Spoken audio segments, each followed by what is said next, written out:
جی بہت شکریہ آپ صاحب، آپ نے بہت قیمتی باتیں ارشاد فرمائیں.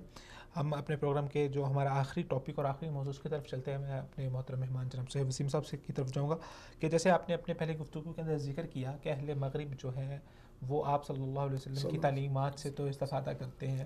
آپ صلی اللہ علیہ وسلم کی تعلیمات انہوں نے اپنے معاشرے میں رائج کی ہیں اور جس کی بنیاد پر انہوں نے ترقی کی ہے. تاریخ کی اگر آپ اور آگردانی کریں تو یہ وہ دور تھا جب یورپ ظلمات کے اندھیروں میں گرا ہوا تھا، تو انہوں نے جتنا بھی علم ہے اس سائنس اور ٹیکنالوجی کا وہ اندلس میں ہوا کرتا تھا، وہاں سے یہ یورپ میں آیا. پھر انہوں نے اس کو اپنی زبان کے اندر ٹرانسلیٹ کیا اور پھر اس کی ترقی میں کام کیا، اور آج جو ہے وہ ایک ترقی یافتہ معاشرہ بن چکے ہیں. لیکن ان سب چیزوں کے باوجود وہ آپ صلی اللہ علیہ وسلم کی ذات کے ساتھ بہت زیادہ تعصب رکھتے ہیں. ہمیں آئے روز مغربی ممالک میں چیزیں دیکھنے کو ملتی ہے کہ وہاں پر آپ صلی اللہ علیہ وسلم کی ذات کے ساتھ بغض، حسد، کینہ، اس طرح کی چیزیں دیکھنے میں آتی ہیں. قرآن مجید کو جلایا گیا. پھر اس کے بعد یہ خاص طور پہ اگر ہم بات کریں گٹ ولڈر کی، تو اس نے پہلے بھی جو ڈچ سینیٹر ہے، پہلے بھی اس نے اپنی سینٹ کے اندر یہ قانون لانے کی کوشش کی کہ قرآن مجید کو ایک دہشت گرد کتاب ڈکلیئر کیا جائے اور اس کے اوپر پابندی ہونی چاہیے. پھر اس کے بعد وہاں پر انہوں نے حجاب کے اوپر پابندی لگائی. پھر آخری جو ہے انہوں نے وہاں پر آپ صلی اللہ علیہ وسلم کے توہین میں خاکے بنانے کے اعوذ باللہ اس کا مقابلہ رکھا. تو یہ یورپی ممالک کے اندر عمومی طور پہ، سب نہیں، عمومی طور پہ ہمیں یورپی ممالک میں یہ مزاج دیکھنے کو ملتا ہے. تو اس تعصب کی آپ صلی اللہ علیہ وسلم کو وہ نام دیتے ہیں آزادی رائے کا، کہ آپ آزادی رائے کے نام پہ آپ کسی بھی رسول کے اوپر، کسی بھی کی ذات کے اوپر آپ بات کر سکتے ہیں. تو کیا آپ صلی اللہ علیہ وسلم کی ذات کو تضحیک کا نشانہ بنانا آزادی رائے کے زمرے میں آتا ہے؟ دیکھیں، سب سے پہلے یہ کہ یہ جو لوگ اس کو آزادی اظہار رائے کہتے ہیں، کیا ان لوگوں کے نزدیک وہ جو ہولوکاسٹ تھا وہ اس کے اوپر بات کرنا آزادی اظہار رائے نہیں ہے؟ کیا ہولوکاسٹ کے اوپر بات کرنا وہاں پہ یورپ میں جائز ہے؟ اس کے اوپر باقاعدہ طور پہ سزا ڈکلیئرڈ ہے کہ جو بھی اس کا نام لیتا ہے یا اس کی کوئی تحقیق کرتا ہے یا اس کے بارے میں کوئی مکالمہ لکھتا ہے تو اس کو سزا دی جاتی ہے. تو یہ وجہ یہ ہوتی ہے کہ یہودیوں کی دل آزاری ہوتی ہے. جی، یہودیوں کی دل آزاری ہوتی ہے. اور یہ اس کے پیچھے نبی صلی اللہ علیہ وسلم کے ساتھ جتنی بھی تعصب، ان کی جو بھی معاملات ہیں، اس میں صرف اور صرف یہود کا تعصب ہے. کیونکہ یہود شروع سے ہی نبی صلی اللہ علیہ وسلم کے ساتھ یہ تعصب رکھتے تھے کہ یہ نبی صلی اللہ علیہ وسلم جو ہیں وہ بنو اسرائیل سے کیوں نہیں ہیں، بنو اسماعیل سے کیوں آ گئے. ٹھیک ہے، آج بھی وہ لوگ بدلے نہیں ہیں، آج بھی ان کا تعصب یہی ہے. اور ان جو بڑے بڑے یہ جو مقابلے کروانے والے ہیں، ان کے پیچھے سارے ہاتھ انہی کے ہیں. ان کی جو کڑیاں ہیں ان کے ساتھ ملتی ہیں، اور ان کے جو معاملات ہیں یہ ان کے ساتھ بہت زیادہ گمبھیر ہیں، جس کی وجہ سے یہ نبی صلی اللہ علیہ وسلم کے ساتھ تعصب رکھتے ہیں. لیکن ان کا تعصب رکھنے کا جو ہمیں نظر آتا ہے کہ یہ وجہ جو نظر آتی ہے وہ یہ کہ جو لوگ ہیں، جو یورپین کنٹریز ہیں، اس کی عوام جو ہے وہ اسلام کی طرف بہت زیادہ راغب ہو رہی ہے اور اسلام کی طرف بہت زیادہ دوڑ کے آ رہی ہے. اور اسی وجہ سے ان کے اندر سیرت نبی صلی اللہ علیہ وسلم کا مطالعہ بہت زیادہ بڑھ رہا ہے. اور یہ اپنے تعصب کا تو اظہار کر رہے ہیں، لیکن ان کے تعصب کے ساتھ عوام کے اوپر دوسرا اثر بھی پڑ رہا ہے کہ اللہ رب العزت ہر شر سے بھی خیر نکالتا ہے.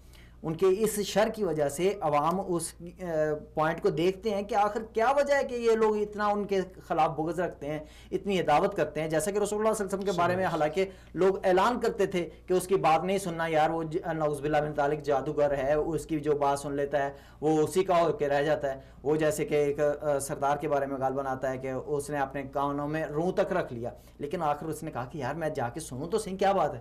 وہ نبی صلی اللہ علیہ وسلم کے پاس جا کے کہتا ہے کہ آپ کیا کہتے ہیں. آپ علیہ الصلوۃ والسلام نے خطبہ پڑھا. اس نے کہا ہے دوبارہ، تیسری مرتبہ، چوتھی مرتبہ اس نے کہا کہ مجھے اب کلمہ ہی پڑھا دو. آپ علیہ الصلوۃ والسلام کی بات اس کے اوپر اتنی اثر کر گئی. جب یہ لوگ سیرت نبی صلی اللہ علیہ وسلم کا مطالعہ کرتے ہیں، مسلمان ہوتے ہیں، تو اس کے ساتھ ان کی جو حسد ہے جو پیچھے والی وہ دوبارہ اجاگر ہوتی ہے کہ یار لوگ ان کی طرف بہت زیادہ جاتے ہیں، ہمارے دین کی حمایت نہیں کرتا. جی آپ صاحب آپ اس حوالے سے کچھ کہنا چاہیں؟ بات یہ ہے کہ ان کی جو ہے نا نبی صلی اللہ علیہ وسلم کے ساتھ بغض اور جو عداوت ہے نا، جیسا کہ میرے بھائی نے یہ بات کہی ہے کہ یہ عام نہیں ہے. عام عیسائی طبقہ جو ہے وہاں پہ وہ نبی صلی اللہ علیہ وسلم کے بارے میں کوئی بات رائے نہیں کرتا. بالکل یہ طے شدہ بات ہے. اب جو دوسرے لوگ ہیں جو مسلمانوں کے زیادہ شدید دشمن ہیں، اور وہ یہودی ہیں. تو یہودیوں نے جس طرح پہلے قرآن پاک کے بارے میں پروپیگنڈا چلایا اور الحمدللہ انہیں منہ کی کھانی پڑی، اور قرآن پاک اب وہاں یعنی پہلے سے زیادہ چھپ رہا ہے اور وہ لوگ پڑھ رہے ہیں. ایسے ہی اب انہوں نے نبی صلی اللہ علیہ وسلم کے، چونکہ عیسائیوں میں نبی صلی اللہ علیہ وسلم کے ساتھ محبت موجود ہے، بلکہ اور بھی ہندو اور سکھ بھی مسلمان ہمارے نبی سے محبت کرنے والے ہیں، تو وہ یہ سمجھتے ہیں کہ مسلمانوں کے دلوں میں جب تک محمد صلی اللہ علیہ وسلم، حضرت محمد صلی اللہ علیہ وسلم کی محبت ہے، یہ دین پہ قائم رہیں گے.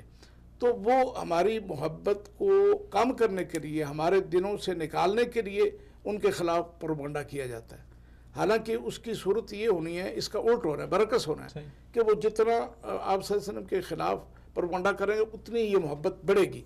اب چاند پہ تھوکنے والا جو ہے وہ چاند کو تو نہیں وہ تھوک پہنچتا، وہ اس کے منہ پر ہی آتی ہے. تو ہمارا ایمان ہے انشاءاللہ کہ یہ جو نبی صلی اللہ علیہ وسلم کے خلاف جو انہوں نے پروپیگنڈے کا زور لگایا ہوا ہے، اس کے انشاءاللہ اچھے نتائج پیدا ہوں گے انشاءاللہ. بہت شکریہ جناب حافظ عبدالحمید عامر صاحب، آپ نے اپنے قیمتی وقت میں سے وقت عنایت فرمایا. میں محترم صاحب وسیم صاحب کا بھی بہت شکر گزار ہوں، انہوں نے اپنا وقت ہمیں عنایت فرمایا.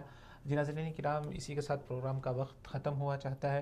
انشاءاللہ پھر ملاقات ہوگی آپ سے اگلے ہفتے میں. اس پروگرام کے اندر جن بنیادی موضوعات کو ہم نے کور کرنے کی کوشش کی، ان میں سب سے پہلا موضوع تھا کہ آپ صلی اللہ علیہ وسلم پہ کہ ہمارے اوپر حقوق کیا ہیں، اور ان حقوق میں جو ہم نے بات کی وہ آپ صلی اللہ علیہ وسلم پہ سب سے بنیادی حق ہے آپ پر ایمان لانا.